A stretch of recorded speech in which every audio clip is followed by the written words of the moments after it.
Hi, I'm Gloria from Kosher by Gloria, and this morning or this afternoon I'm going to be showing you how to, make Hamantaschen. And not the dough. I'm not going to be presumptuous enough to say I have the perfect dough, because a gazillion people out there make their own dough and everyone has the perfect dough that they've been using. This is my dough that I've been using for a long time, although this year I've replaced the margarine with coconut shortening. So it's healthier. And in order not to taste the coconut, if you prefer not to, you can add a little extra vanilla to the dough, or a little orange rind, or poppy seeds, or some other flavor that will take away the very, very mild taste of coconut that's in the shortening. But it works very well. This is half the dough, because I made the other half. So I had it in the refrigerator, and you have to leave it out of the refrigerator for about a half an hour just to get a little bit softer. If you use plain oil, you don't have to refrigerate it at all, but I just don't like the consistency of plain oil, so I like to use a solid shortening. So this is a soap pat that I'm going to roll out on. It's just a plastic mat that makes it easier for the dough to roll. I'm going to sprinkle it with a little flour. Then I'm just going to coat the dough with a little flour, so it makes it easier also to roll. Okay, this is a French rolling pin. It gets narrower. It's narrow to begin with, and then it gets narrower at the ends, which works very well for me because I have small hands, so it's easier for me to get a grip on it and be able to roll.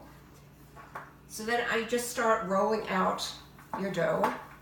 And every once in a while you roll it out a little bit in one direction, and then a little bit, you want to keep it sort of round, another direction. And then here we have a pastry scraper that makes it easier to lift the dough off your board. Turn it over, roll it on the other side. Coat your rolling pin again. Again, I've been doing it this way for about 40 years. I'm sure there are many new ways of doing it, but this way has worked for me for a long time. So you don't have to work it too much. Here we go. Try to get it as even as possible. And you don't have to get it all the way to the end, so if it looks a little raggedy, it's okay. It's not like a pie crust. Of course, you're going to be cutting circles out of it to make your Hamantaschen. So here we go. I like to make small Hamantaschen. So this is a 3-inch cookie cutter. You can make them bigger, obviously. You can make them smaller, which is difficult to get your fingers to be able to fold them easily. So this is like a very comfortable size. And it's easy for people to eat. It's like a 3-bite little dessert. So then we just cut circles out of the dough. Cut as many as, leave a little space so you don't actually cut the circles with the, see, there I got too close and I cut one off. So that, I mean, you can fix it. It really doesn't matter. But if you're a little more careful, you can avoid that. And then we just take a little spatula, and I can just pick the ends of the dough away that I'm not using right now. I would roll that up and roll it out again. Okay, so here we have at least 3 circles that we can fill. I'm going to use prune filling. Now what I did to make the prune filling is I just took a plain ordinary package of pitted prunes, and I soaked them in hot water for about 15 minutes, drained them, and then pureed them in the Cuisinart with some grated orange rind. I took a small orange and just basically grated the entire orange into the prune filling and mixed it all up in the Cuisinart, and it gives a really nice flavor to the prune filling. I also, when I make prune Hamantaschen, can put orange rind in the dough, so you have a nice orangey flavor. Orange goes really well with prune. If you're making apricot filling, then you've got dried apricots, and you also cover them with hot water and for about 15 minutes, and drain those and puree those. And you could add a little bit of vanilla or a little bit of cinnamon. Almond flavoring is really good with the apricot filling. I don't use it because my children are allergic to nuts. My grandchildren, not my children, but so I avoid the almond filling, but it's really delicious and enhances the flavor of the apricots. So here we are with our prune that I have here. So I'm just going to take a little less than a teaspoon. You know, this is thick. You don't want to use a filling that's too thin like a jelly, because then no matter what you do, it's going to ooze out of the Hamantaschen. So I sort of put it toward the front. It's not an exact science. You can measure it in a measuring spoon, but I never have. Okay, here we go.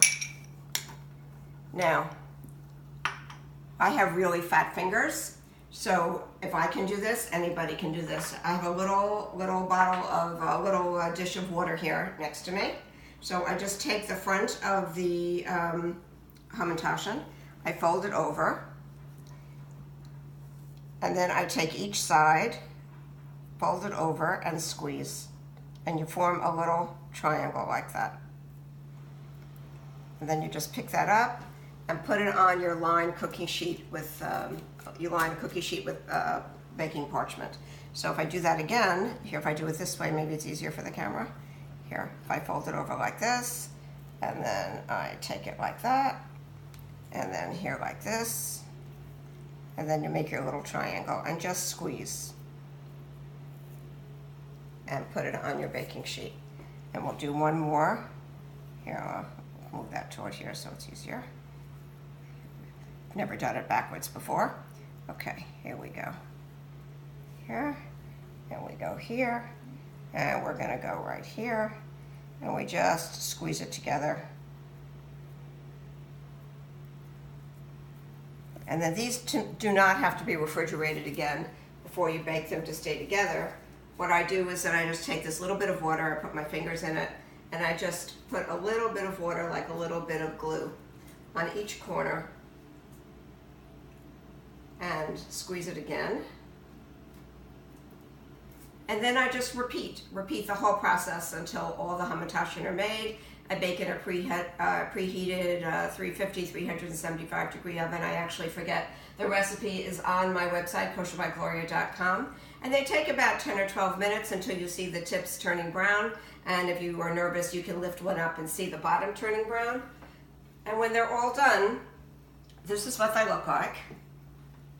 So you see, here are the prune that are from the same batch, and you see how they turn brown on the bottom and they're a little brown on the tips. Nothing came out of them.